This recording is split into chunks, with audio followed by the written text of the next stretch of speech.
But if I lay down and I play dead and I stay dead, baby, you'll get sick of being the monster out of my head, under my bed, thinking something out of my nightmares, standing right there.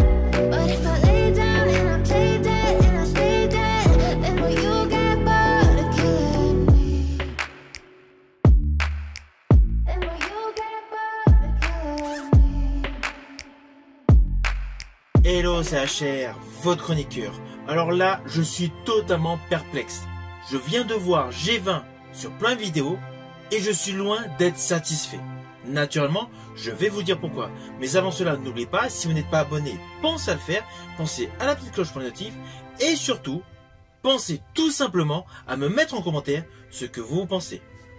Let's go!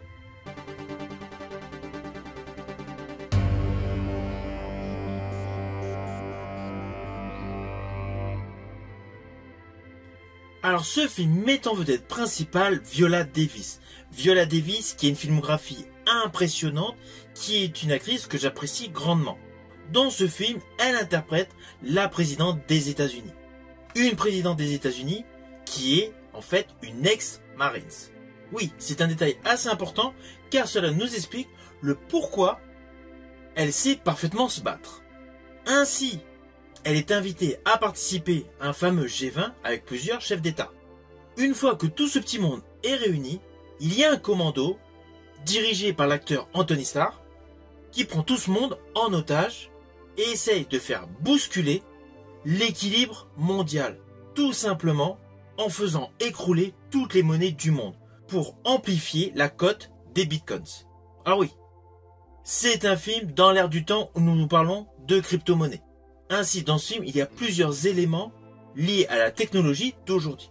Alors ne vous inquiétez pas, je n'irai pas plus loin sur les lignes scénaristiques, car même si je suis perplexe concernant ce film, c'est un film à voir.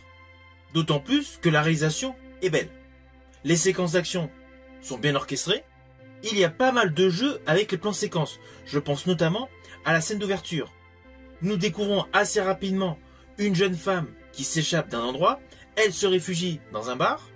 Dans le même temps, nous découvrons la présidente qui est au courant qu'une jeune femme s'est échappée et qui l'a retrouvée. Il y a une sorte de quiproquo, un peu à la manière de Jonathan Demme pour le film Le Silence des Agneaux.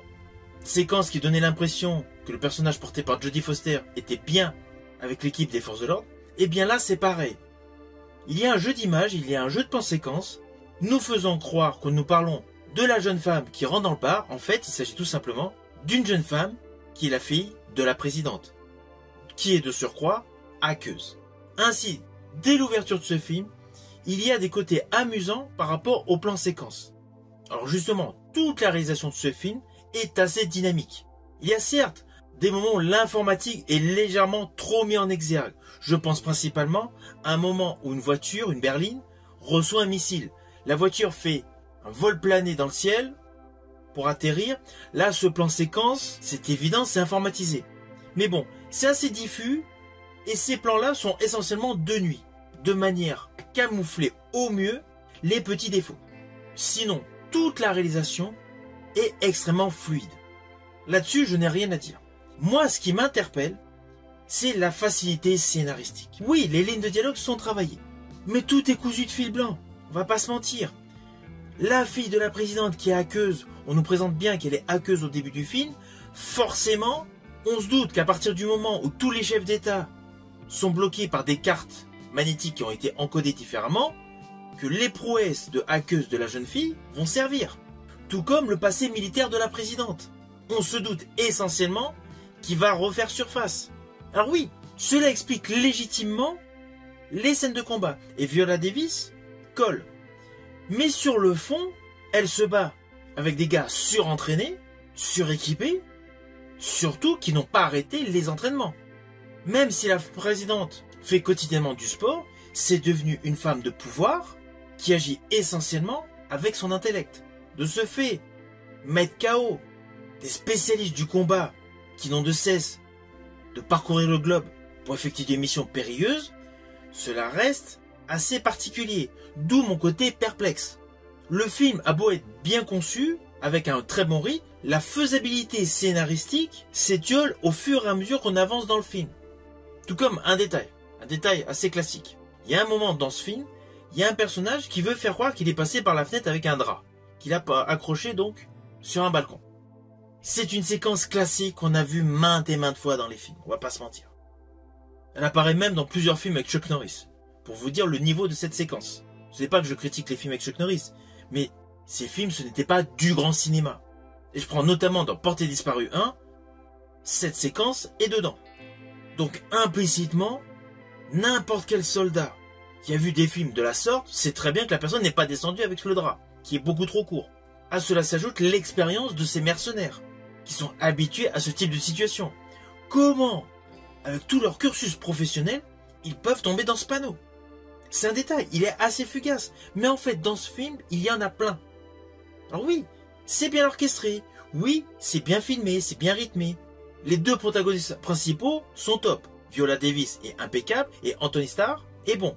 Ceci dit, en ce qui concerne Anthony Starr, pour beaucoup, il était excellent dans Boys. Moi, perso, je l'avais préféré dans The Banshee. Mais bon, ça c'est une question d'avis. En ce qui concerne ce film, il y a des petits détails qui ont été pour arranger scénaristiquement la situation. Tout comme une séquence où des enfants sont en situation périlleuse, comme par hasard, il y a deux guerriers surentraînés. Il y a même une petite référence à Black Panther. Bref, il y a énormément d'accumulation de la sorte. De ce fait, cela me gêne. Pour un produit de cette qualité, et surtout avec une Viola Davis ayant un réel talent d'actrice, cela me gêne. Car sous couvert d'une idée globale basée sur l'action movie, il y a pas mal de choses qui ont été mal travaillées. Cela n'empêche pas que les scènes physiques avec Viola Davis sont top. Mais le scénario est trop prévisible.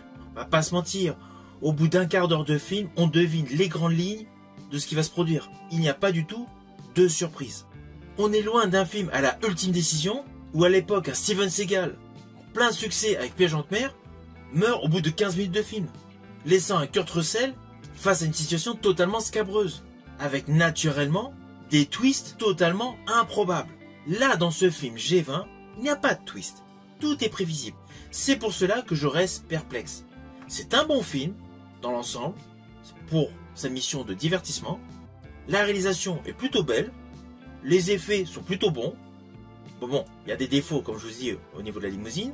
Et sur certains effets liés à la pyrotechnique. Mais cela n'empêche pas qu'il reste essentiellement un film popcorn.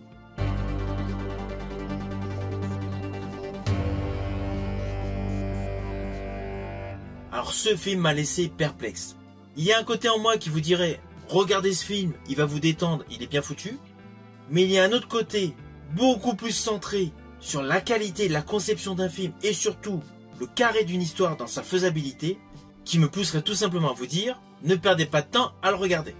Ceci dit, n'oublions pas, la fonction première d'un film est de vous divertir. Et ce film divertit, c'est indéniable. Même s'il comporte des défauts, ce n'est pas du tout un film décevant. Je vous invite donc à me mettre en commentaire ce que vous pensez de ce film. Quant à moi, je vous dis à bientôt pour une prochaine vidéo.